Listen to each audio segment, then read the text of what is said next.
Hi friends అందరికీ.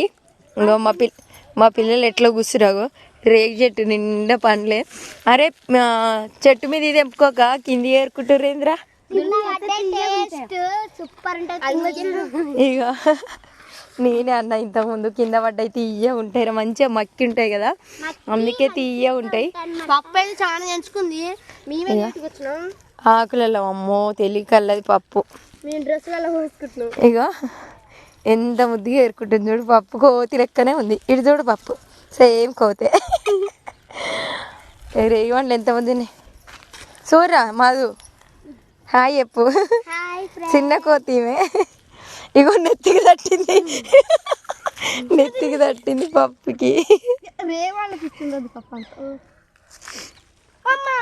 ఇగో చెట్టు నిండా రేగాలి, ఎంత బాగుంది చూసిరా.